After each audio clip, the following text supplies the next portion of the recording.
Welcome to GoldBoys Live, presented by Pickett Sports Sleeper Picks, a Friday show. Weekend right around the corner. Brad, Josh, boys, we got a lot to discuss. A sneaky, fun Thursday night game. Game got weird towards the end, so we got two baseball games today, two yesterday.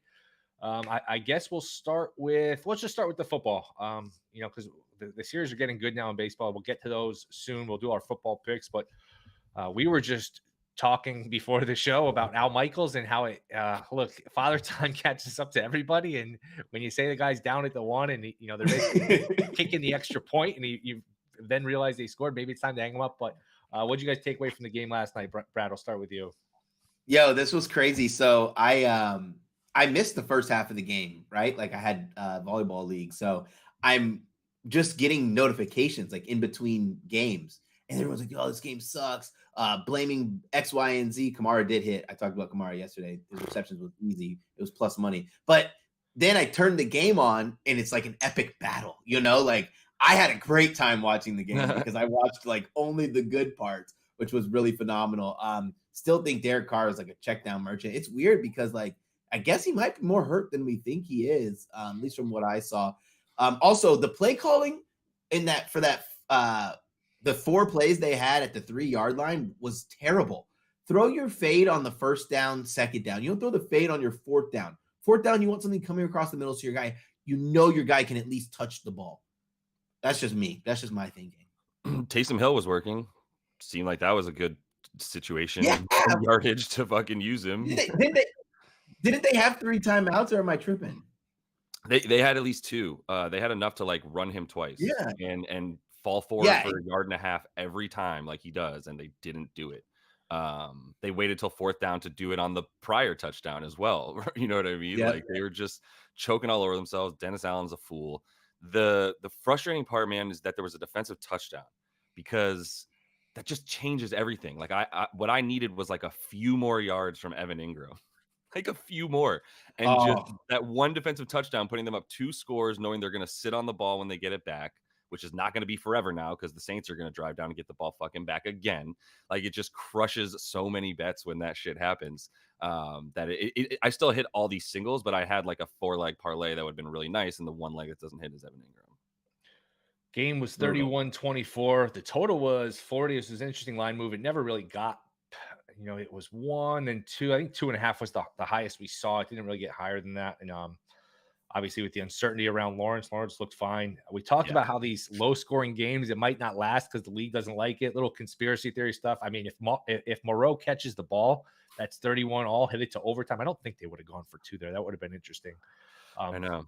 And so it would probably been like 34-31 final, 37-31 final. So just be careful betting these unders just because unders have taken place here. I don't think the league loves these 14-10 games. So something to keep an eye on. This game went over. Division odds. Jags are -165. I think that's a little light. I know the Texans are like a nice story, and they've already beaten Jacksonville in Jacksonville. I would think Jacksonville can win, 10 games and win this division. So yeah, Jacksonville wins this division. You think so, right? Yeah, I bet Jacksonville heavy preseason. Yeah, me too. Or else I would 100% dive in that. And you know what's funny? I think I put the Midas touch kiss of death on CJ Stroud because I was talking about like how in college he threw all these turnover worthy balls, and then he gets to the NFL and hasn't had a single turnover. Didn't have a single turnover worthy ball before he threw his first interception. Now he can't stop trying to throw interceptions, and I think that's going to actually carry on through the season. I think it just took a while for them to figure him out, and now it's going to be tough sledding. So the Texans story, I think, is going to kind of die down a little bit. Yeah. How about the NFC? Oh, go ahead, Josh. I was just going to say it peaked with their win over Jacksonville, which is always a good. Historically they've done well the last couple of years against them. So, but you guys think -165 is good for Jacksonville? Yeah, that's what I got it at a couple of times already, including in like some parlays with like 100%. The 49ers. It was like -150. Yeah.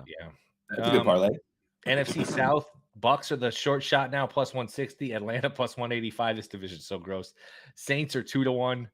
You can't make me bet that. I'm not betting it. You can't make me. What would you guys take if you had to take something there? I've already got the Falcons at 4-1. No, right now. I know. So I just okay. So you want me to not think about that if I have to bet it again right now? Yes. What's right now? If you had no bets, what's the best bet right now? Is there a bet? Need to give that caveat. If you have no bets right now, what's the best bet? For that I would NFC South. take Tampa Bay. Tampa Bay plus 160. I would rather eat my own vomit, I think. You said you had to take a bet. I know. But the problem, I didn't know the reason eating I'm your own saying vomit was an option. You said you had to take a bet. Eating your own vomit plus But 320. let me explain it. Let me explain it though. The reason why I'm taking it is because I think the Bucks beat the Falcons this weekend, so the price gets All worse. right. If I thought the Falcons were going to win, I'd take the Falcons, and then I'd take the Bucks on the other side. I mean, I'm betting the Bucks this weekend, so I guess I should just bet the Bucks division. plus 160. I feel like there should be a bet there. I don't know. I guess I'd just take Dude, Atlanta get plus out of here. There should not 185. be a bet there. There's nothing there because like that's the reason I took. But the if you Falcons like in it, the first place. so do you like Atlanta this weekend, Will? I teased Atlanta to 8.5. I have no feel on the game. Ritter's been bad on the road. I don't know. That's an I have no understatement. He's idea. never won on the road. Yeah. What's the total in that game? I feel like the total in that game is like 38. I was going to say that's like a 20. 37.5. Holy But shit. dude, how many of those are there, Brad? There's like how many 37.5s are there this week? There's a lot. Atlanta plays like a service academy too. It's just run Yeah. right, run left. So They don't. gross. It is, which is So good for it's just good for a teaser because nobody pulls away from anybody. So you just Yeah, it's a 1-score game. A lot of fair. teasers are just the way to go here. until Ritter guess I- throws a pick six. You know, I'm a sicko. I actually thought about what's Carolina's 75 to 1. They're not gonna win, but I actually thought of it. They're changing the division. offensive play caller. So. Young has quietly looked not that bad the last few weeks, but they're not going to win it. No, it's because everyone talks shit about him. He was probably like, "Let me stop." It's fucking so up." funny that the team that's going to finish with the worst record doesn't have their pick. Yeah, Yeah. I don't know that they'll finish. I feel like they'll win a couple games, but I think so. I think they'll steal some. Ooh, all right. Should we Your own get to our opinion. NFL picks, or should we go to baseball and then cross back to NFL? Should we just stick with NFL? Give our picks for this week. Yeah, I guess I'm already vibing with NFL now at this point. All right, what do you got for NFL? You guys, Go ahead, we'll go. I'll kick it off with a side this week and just keep it in the conversation of the NFC South, I guess, because I'm taking the Bucks minus 2.5. Like after I was looking at it, I was like, this should be 3, man, for sure. And I would still hit it at 3, but that's right, baby. Wave the flag. Brad, any intel on the jerseys they're going to be wearing this weekend? I know last week you had some info for us. No, they're back to the regular jerseys. Okay, all right, that's fine. I'm not worried about that. Yeah, get them out of the creamsicle. Yeah, They lost. creamsicle, that's what I'm saying. It's a Losing loser jersey. 1-9 on the road since last season. Desmond Ritter's 0-4 in his career. He's got a 58% completion percentage. He throws for 176 yards per game on the road.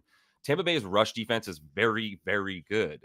It's got the third best rush defensive EPA. Like, so every play they're shutting you down, yards per carry as well. Like, Pass Desmond defense is Ritter's really gonna good have to too. throw. I would go ahead and like maybe find some Drake London props at this point. I never thought I'd say that in my life, but I do see them in a position where they're gonna have to throw at some point towards the end of the game, and they're just gonna target him over and over, and he's good. So I'm on Drake London as well. I'm on Drake London. The Bucks pass defense is really good, but their run defense is the best of what they're good at. So it's gonna be difficult to run on them, and the number's low enough. It's What's the number? 46.5. Does it worry you they have a quarterback who can't throw a football? yes, Drake London's gonna get 8 targets. Like literally, Yeah, if you seven can't are get gonna 50 go over his yards, head. if you can't get 50 yards on 8 targets, I'll be. he has one of the wider catch radiuses. Yeah. Radiuses. Anyway, and so that's the only reason that a receiver like him could play with Desmond Ritter. But he's not long for this league, man. This is gonna be an ugly week for Desmond Ritter once again. He might come out and surprise me, but like he's still not gonna like look good on the majority of his throws, even if he does get 290 yards because of sheer volume. I think they should draft a quarterback. This is such a rich quarterback class. Yeah. Draft eligible QBs. There's got to be one for him. Like, what if they get like a Bo Nix or a Jaden Daniels, a quarterback who can throw and run? Their Nix, offense I would don't be. know about Nix. Let's go, Jaden Daniels. Jaden Daniels on that team would be. They need a quarterback though. Jaden Daniels on that team would be scary in 2 years. You know. Keep these bets rolling. Are you with me on the Bucks there, Brad? I didn't bet on him, but I did bet Drake London. I did bet on the Rams. Rams minus 3. Looks like that line's moving a little bit. There's some still -3s around there on Bet365 and DraftKings. I'm with you on this one. Yeah, I think. What's my prop for Drake? Over 46.5 receiving yards for Drake. Also, I want to answer these questions. Did Olave quit on that route, or did Carr throw really bad, or both? Looked like it looked like it was supposed to be a fade route, and it just didn't look like a good fade route. That's what it looked like to me. Looking at these props for Bucks Falcons, and I agree with your Rams pick. I just think the Steelers are just not good either side of the ball. That line looks light. How about Ritter under 211.5 passing yards? Are they gonna, like, if he has a bad first quarter, first half, like at some point you have to look at Heineke. So there's a chance he gets benched if it doesn't 211 go and well. a half. Dude, I don't think that, man. I'm like, when I was listening to Arthur Smith or whatever his name is talk about Drake London, like he was like super forgiving of him, like Of Ritter, you mean? Yeah, of Ritter. Like, Ritter. like the way he was talking was like, do you know this dude just absolutely sucked? Like, I know, it's talking strange. like he was talking like Ritter made like 2 or 3 bad throws. He made like 8. It's strange. Yeah, it's very bizarre. So I think at some point, maybe an alternate under passing yards, where they only let you bet alternate overs, at least on DraftKings. So maybe that might be one where you look around where, hey, he's just got a bad first quarter, a bad first 2 drives, and we see Heineke come in. Because I would think Heineke, you got to put him in at some point. He's got his issues too, but he's at least serviceable. He'll at least throw the ball and win you some games. Yeah. The Bucks are good enough against the pass. Like they're still a top 10 pass defense. 211.5 yards. Yeah, I'm hitting that under. That's insanely dumb. Yeah. Dude, every time I bet, the average is 176 in 4 games on the road. My problem is every time I bet Ritter passing under, he has like 50 yards at halftime, and then they're down by 2 scores, and he goes over by 3 yards because they're just passing the whole time. And it's normally these little freaking check downs, and they're running them for 10 yards. You think that's going to happen tonight? Or no, I'm just saying that that's what happens whenever I bet Ritter under. It's just so frustrating. Stay away from it then, because I'm betting. I took I like the Chargers plus 5.5. It's a bad rest spot. Like they have short rest. Chiefs have extra rest here, having not played since last Thursday night. But these games are always close. It's always a field goal. I mean, every Charger game ever is a field goal. So to me, I like the 5.5. They always play Kansas City tough. So Kansas City's just not the same on offense. They're a little better on defense, but their receivers aren't good. So I can see this being like a 23-20, 24-20 type of game. That 48 kind of looks high too. I don't think both these teams are going to be like in the 30s or whatever. This is not the typical shootout. Chargers haven't been great on offense either. So maybe the under is the better way to go. But I do like the Chargers plus 5.5. Anything else you guys have for NFL? I took Travis Kelce to score 2 touchdowns plus 500. He eats against the Chargers. Chargers secondary hasn't looked good either. It might be worth a sprinkle to take that with the under. Oh my god! Could you imagine? Negatively correlated. One dude to get 2 TDs, and it's like he'll probably get the only 2 unless Pacheco runs one in. But still, like 24-21 feels way more like what this game will end at than 31-27 or anything like that. Exactly. I don't know what else you guys have. You got Brad mentioned the Rams. I like the Rams. I think they're the better team. Big time. Yeah, we both talk. Sorry, I know you're going. No, it worries me how everyone seems to like him, but I'm with it. Some sharp. So it seems like there was sharp money early too on the Steelers. I was listening to a podcast about that, and like that they're just playing the situation with Mike Tomlin on the road, coming off a bye, I guess. But like he's also 3-7 in the Pacific time zone overall. He hasn't done well going west. So I think at some point you look at these coaches and you go like, I understand he's Mike Tomlin. I understand it's Bill Belichick. This is just a spot where the roster and the way that the Rams play on offense is just going to crush the Steelers' soul, I think. Rams defense is a little trash, though. Yeah, I mean, I think they're okay. I was trying to pull up the splits, but where the hell did they just go? The game that's interesting to me, I don't know that I want any part of it, but it's sort of the game of the week. Lions and Ravens. Ravens laying 3 to Detroit. This is interesting. Like, man, you can make the case the Lions are better, but I don't know. Golf outdoors on grass. It's a fascinating game. Again, I don't know that. I guess I would take the 3 if I had anything to do with it, but I could just see like there's a little too much Detroit hype. Do you guys have any feel on Ravens Lions? It feels like it's a 50-50 split between whomever you talk to be honest. I mean, a lot of people are like trashing the Ravens defense and saying like, oh, tight, they've shut down quarterbacks like Kenny Pickett and CJ Stroud's first ever NFL game and whatever Dorian Thompson is. And then there's also people who are like, I love the Ravens in this spot. We're undervaluing them because of the way that they've played so far. But it's like, no, I think we have enough of a sample to go like Todd Monken it's not working yet. Maybe it will, but it's not yet. And the Lions are fucking like top 7 team in the NFL. I don't think that it's not working. I just think their receivers suck. Receivers suck. Receivers can catch the ball. Okay. Would you guys take the points here? Or what are you guys thinking with this game? What's the number at right now? 3. Still? Yeah. I would take the points if you made me bet it before I bet the Ravens, but I think Me I'm. too. I keep praising the Lions every week, and then like the last week I didn't bet on them, and this just should I be believing in them more the way I talk about them? Jared Goff on the road again though, twice in a row. I don't know. So I'm staying away, but I would take the points before I bet on the Ravens again. They bit me twice. Yep, totally understand. Bills, Patriots. Does anyone have? I've heard people make a case for the Patriots. Bills are all beat up on defense. No Oliver, a bunch of guys in the secondary are hurt. Like, Yeah. I just don't know. I just don't have. I the just stomach I to just think take it's it. I just think it's Malik Cunningham time in New England. Like after taking that sack on the last play, like I'm sorry, Mac Jones, roll tide. You won us a national championship. You'll forever be in my heart, but this is not the team for you, my man. I don't know that anybody can succeed there. That's just no skill on Yeah, offense. that's why I said There's it's not the no team for him. juice. I didn't give him Couple quick the things though, emphasis. dude. They haven't passed to Ramondre Stevenson except for one game where they scored a bunch of points against the Eagles in the opener. They haven't passed to Kendrick Bourne other than like 2 games, including once again the one good offensive game they've had. So like there is some play calling stuff going on. I'm not going to forgive Mac Jones in any way. I think he's awful, but like they have things there that they could use that they aren't. And so like I think it's time for a change in New England no matter what.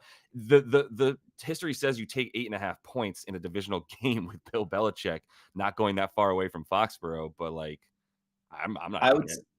I would say this to the play calling. Me and Bill O'Brien have had our issues, man. If he doesn't have weapons, he can't call plays. Like that's like his MO. Everything's so complex that he needs good skill position players. And I don't think it's going to be a They don't long marriage between the two because Belichick doesn't want to invest in them. Yeah. Where do you guys think Belichick is this time? I don't know if we talked about this. Where do you think he is this time next year? Coaching the Patriots, coaching somebody else, or not coaching at all? Where does he vacation? Ooh. To answer your question, like where does he vacation? You don't think he's coaching next year? I mean, I guess he could go to the Chargers. It does make the most sense ever since I heard that, in the offseason as like I think it was Bill Simmons. No, so that would be your guess. He's not coaching next year. I mean, I don't have a strong. No, I was kind of over it for the joke off bat, but like if you made me think about it, and he's not coaching the Patriots, I do think he would come right back. I think he's a sicko. So where do you think he is this time next year? I would have to look at it deeper, but nothing makes more sense off the top of my head than the Chargers. So you think he's coaching the Chargers this time next year? Let's go with it. Who else is losing their job this year? I don't know. Yeah, it would need to be a good team. I don't think he wants to go out like this. And I don't know. He's at the age where like if I don't think he's coaching the Patriots next year, and is he going to take like a year or two off and then find a team? That would seem strange to me. I don't know. You know what's not talk about in all of this is that like how Al Michaels is old, so is Robert Kraft. Sure. He's the one making those decisions. So I don't know what's going to Hey, if you can still go to a massage parlor, you're not old. We forgave him for going to the massage parlor as a country because he's old and his wife died. It's like time to. That was like 15 years ago. Might be time. We can move on to baseball soon, but the game really of the weekend, Eagles Dolphins. I think this is a tough spot. I think Miami's the better team on like a neutral field, but I just think going into Philly is a tough place to play. I think it's gonna be a little cold there, a little windy. Bounce back spot too. You get Miami out of their element. That's just to me from just a fan standpoint. That's a fascinating game. I don't think it's gonna be windy enough though to affect quarterback play. But I get the chilly part, especially for a Miami-based team. They're just they're used to everything's perfect. They're killing all these bad teams. They're a bully. They like to beat up on these teams. And Al Michaels is awful, man. He seems confused on half the plays. Yes, he does. Yes, he does. So I like Philly here. I think Philly wins. I think the 2.5. I think this probably closes 3. I like Philly here. I like Philly too, and Philly gets up for big games. The big bounce back spot. I took Tyreek Hill over 95.5 receiving yards. Philly's secondary is pretty bad. I don't mind taking these high numbers when they correlate to the numbers. Like they're like bottom 3 in yards per yards given up. Excuse me, yards given up to wide receiver 1. Tyreek Hill should probably eclipse this pretty easily. Yeah, they're gonna need to throw to him. It's the highest total. Do you guys talk about that at all? Would you want that? 51.5. Yeah. I could see this being a 28-24 type of game. I guess I lean over. Philly does have like a lot of long drives where they just run the ball and they run the clock. That's a thing, man. Yeah. I would lean over, but remember when Philly's offense was fun and like we would bet their team total over in the first half and it was like cashing every game. Now you're like terrified. Yep. Poor Shane Steichen. We were going to have another fun season watching him coach a really athletic quarterback until he got Gardner Minshew. Yeah. Yep. All right. Anything else you guys like sides? Any other picks you want to get out there? Couple props real quick too. Shit, my notes just closed. First one would be Jonathan Taylor under, though. I do like that. What's the number? 45.5 Okay. is the number on that. And like his snap, he did get more snaps in the last game. The trend is that it's going up for his snap total. His share, it was still 42% last week. I still just, they're the Browns. You want to run in the Browns, like good luck. One person has gotten over this number of 45.5. And CMC probably would have done it if he didn't get hurt, to be fair, but that's a different offense.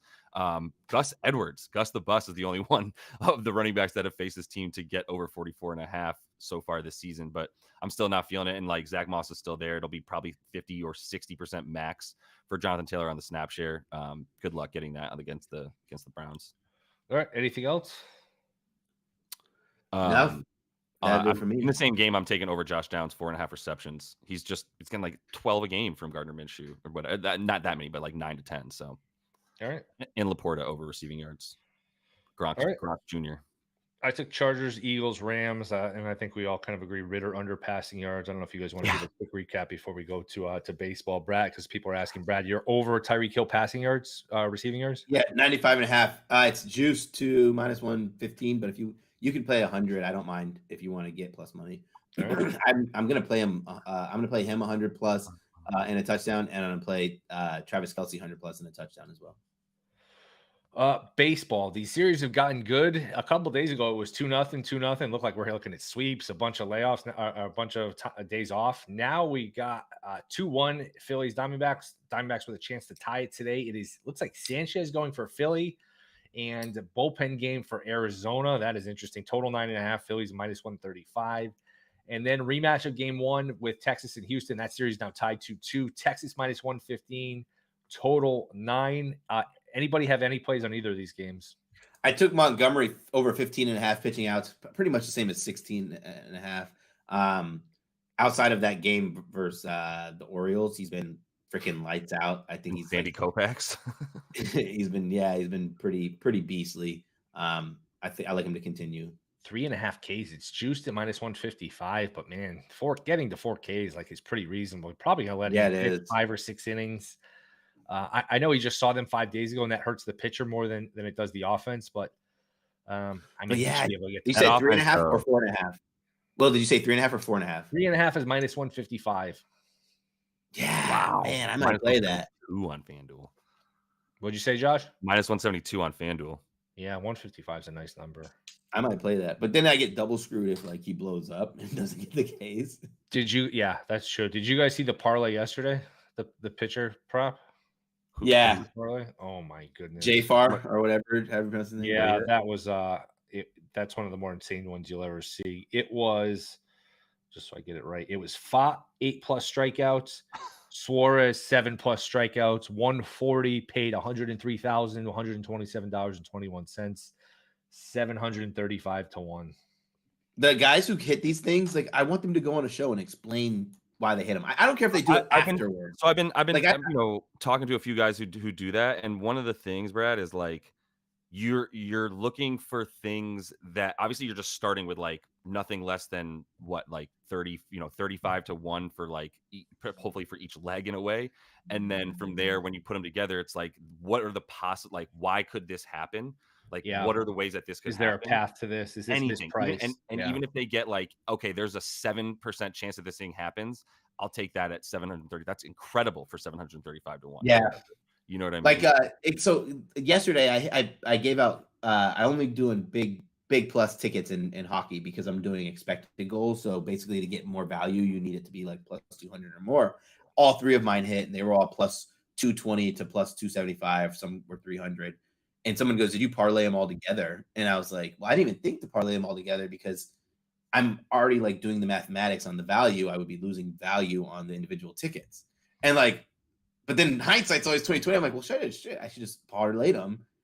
But if you're taking them all anyway as like singles, like just unit measurement, and then just put like, that like that's what I've been doing in NFL is like I have like 5 singles that I like, and then I'll put like if I like all of them, put them together in a parlay for like $20, So then if you sweep, you get that big ticket. Yeah, it's just about covering yourself. If you sweep, you just add a little bit to it. Yeah.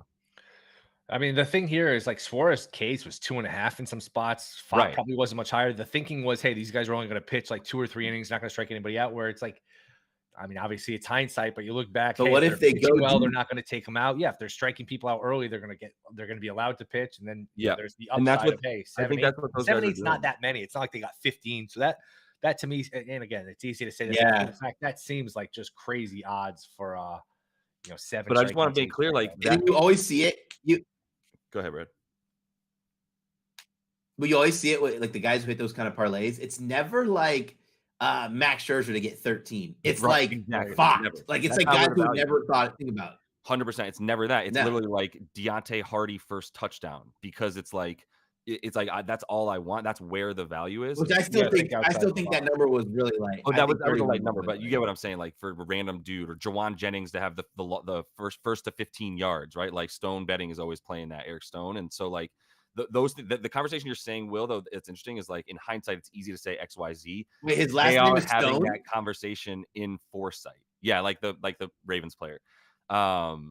But like yeah, so you get what I'm saying. Well, like before the game starts, they're going like, well, if he can get 3, can he get 8? Is it reasonable that he Right. gets 8? Why has he done it before? Like, is there a propensity for them to strike out at all? Any of those little things, and they go from just playing a normal line to just boosting it the hell up, and all you need to do is hit that once every fucking 100 times. Right. The You're thing good. about playing things 100 to 1, 200 to 1, like crazy things happen. How often do we see like, oh, that was 200 to 1 and that happened? Like weird Often things enough. happen. Weird things happen. Often Yeah. enough. Yeah. That's I think my problem too is like, so like I equate it back to like horse racing. Like when I bet on horsing, when I bet on horses, especially I put them together, I put like a full stake on it because I did all this research. If my horse comes through, especially my long shot, I don't want to get paid $200. I want to get paid 5,000. And like I think if you do that in sports betting, you'll go broke real quick. yeah. I understand. I mean, I think there is something too. Like, so when I talk to JD during the NBA season, and he'll hit me up sometimes and be like, "Yo, so you like this thing, right? So Jimmy Butler to get you're taking him over 25, yeah. Oh, he could get 40, right? Like he get 40. Like that's how the Right. conversation goes, and then he's just finding those ones. And I agree, but I also know that he's doing things intelligently when it comes to like build up your bankroll with little free bets on things that he does wisely. Like it's not a free for all, and there's definitely math into it. It's like a diet. It's like your diet. You can't just have cake all the time, but if like you're Right. always eating well, you can have like a piece of Precisely. cake once in a while. Yeah, like I've been sending Will like college football alt props that are like, I sent one that was like plus 700. Like I guess it's the same lines. You just parlay them together. Yeah, it's interesting. What do you guys think happens in these games tonight? Any side total thoughts? Let's just start. Who do you think wins these games? Let me look at them again. Don't have a great feel. The Philly game is one that really confuses me. I would probably bet Philly again at minus 130. I kind of think Philly wins. I think Arizona got the their pivotal game. one. That's what I wanted to talk about. Like, how did Fott like? I don't understand baseball, right? Like all season, Fott has 2 pitches. He's not pitching well. Gets to the postseason, has this whole arsenal, and back-to-back games he's pitching gems. Like, how has that happened? That's a good question. He came up as like a big prospect where it's like he was supposed to be really good and he was not. Then he got sent down to the minors, came back up. He was better, but so this is not like totally like wow, he's completely like nobody ever thought he had any ability. People thought he had ability, he just really hadn't shown it. So I guess you could have seen it coming with him a little bit, but yeah, definitely strange, man. He broke out. That was tough how they took him out 6th inning. He was cruising. Yeah, like, he was cruising. If they would have lost that game, that would have been tough. Do pitchers hold anything for the postseason? Will no, yeah, I didn't think so. No. So then, can we just chalk up some shit that happens in baseball so that baseball is the weirdest fucking sport? Sure. Yeah. Sure. That's what happens when you have 8 million games and 8 million players. I don't have the usage, like access to the usage. What did he throw that he wasn't throwing, Brad? He threw a sinker in there. So he had a 4-seam and change up, and he threw, I can't remember the third one. Sometimes you can experiment with grips in like warm-ups, practice, whatever. And it feels good, and you could just add it, and you got a new pitch. So that sometimes it's as simple as that. So and just to follow up real quick, like the 8 strikeout, that exact number, that's the most he's ever had in a game in the majors. So I think that's partly where they've derived like, well, why'd you get it all the way up at 8? And it was like, well, one, I love 175 to 1, but also like he's done it before, right? I mean? And it gets tricky too, where it's like, man, where do I draw the line? Because what if I do both of them at 7? No, I'll do 5 to 8 and Suarez at 7. I don't know where Suarez finished because like if you did let's just say, oh, all right, I'll go. I know. Like, how greedy do you get? Like, did you I find? know. Oh, can you get 9? If you can get 8, you can get 9. Well, if you got 9, you lose. And I think it's you turn that tough where part you draw off. that line. Obviously, maybe JD and all these dudes can like turn it off a little bit, right? Turn off that noise. Because like I'm not worried about the 50 to 1 that it gets me if I take one less. I want this number of 750 to 1 that I found, and I'm just going to take what it gets to get there, and that's it. And maybe he does play a little bit of something smaller too. It's a bit of a ladder or a round robin. I know Joke ladders. Like when he has those massive tickets, he'll ladder them up. Yeah, which makes sense. You want to cover yourself just for the a little security financially and mentally, because man, this totally. If anybody wants to know, I laddered Connor McDavid yesterday, and he lost every single rung. He had 0 shots on target. There you go. So that happens. I'm on my way. It happens. Yeah. So you guys like Philly tonight? I have no feel for Houston, Texas. I really don't. It'll be a fun game to watch. That's 5 Eastern. So that's a good day of baseball here. We start at 5. We got some games here to play. So look, I don't know. You guys have any feel on Astros Rangers? No feel on Astros Rangers. Maybe under 9. Wait, was it under 9.5 yesterday? It was 9.5 yesterday, but it was the scrub pitchers. I wrote up the over 2, and I was so busy I didn't bet it. I'm so is that not the worst ever? You spend all this time researching something. You're like, man, people are gonna love how awesome this bet is about to be. I just bounced around from show to show. And then we had the meeting. Like I just, for whatever reason, you know what it is? I was going to bet it, and then it was 10, and I forgot to shop for a 9.5. And just, you know what? I'll let it go. And I was maybe I'll play yes run first inning. Didn't play that. I did jump in a little live, so got some back. But that happened to me yesterday too. Never happy. Happened to me with David Pasternak. I couldn't find the bet anywhere, and I was like, I wrote it up. Like, what the fuck? I went on shows and talked about him, and then I went and looked at my bet slips, not on any account, and I was like, oh my god, this content is killing my bankroll. Yep. Because sometimes like sometimes I do this, like where I'll put it in my bet slip, and then I'll press like send or whatever. I'll take the screenshot, close out, but it never goes through, you know. And I'm just like, never go back and check. Yeah. Yep. All right, boys. Anything else? No, I mean, I think the Astros keep hitting, man. I don't have a feel because like I've been riding high with the Astros hitting since game 3 at this point, just the last 2, and then like now they're facing fucking Madison Bumgarner 2.0 or something in Jordan Montgomery. Should be a fun one. Should be a fun one. I'll probably get a game 7. I'd hope. I haven't had a chance to tell anybody, but they should bet Cade Stover over 44.5 receiving yards. The numbers have gone from 38. I'd said it will end at 48.5. I still think he gets 50 plus. Sorry, I didn't mean to step on your bet. I did want to make sure I got into though that my buddy who was an analyst on the MLB TBS show today, he's got Harper plus 1+ RBI, Marte 2+ total bases, Sanchez 3+ strikeouts, and if you parlay it on DraftKings, it's plus 600. Arizona's not a home run park, or is it? Decent hitting park. It's pretty. Yeah, it's pretty friendly, hitter friendly. I'm gonna put some home runs in. Just who's an MLB analyst? What's that? Who's your buddy who's an MLB analyst? His name is Eisner. Daniel Eisner. He's on. He's on the show. Yeah, he was today. What show is it? MLB on TBS pregame show his parlay of the night. I don't think I've seen that. Interesting. Yeah, and I'm on Rams minus 3.5. I don't know if anyone took that. Did we talk about that already? What was it? Rams minus 3.5. Just want to throw that up on the screen for anybody who didn't get a chance to check it out. 3.5. I think there's. I mean, minus 3. Sorry, I didn't say minus 3. It's minus 3. I don't know why I said minus 3.5. Brad's fired. Sorry. All right, boys. This is a good show. Covered a lot. Play the worst line. The weekend chat was awesome. You guys are great in the chat. Yeah, so appreciate you guys. See you guys again Monday. Good luck on all your plays. Let's win all the effing money. All of them. Thank you to Pickett, Sleeper, Josh, Brad. See you guys Monday.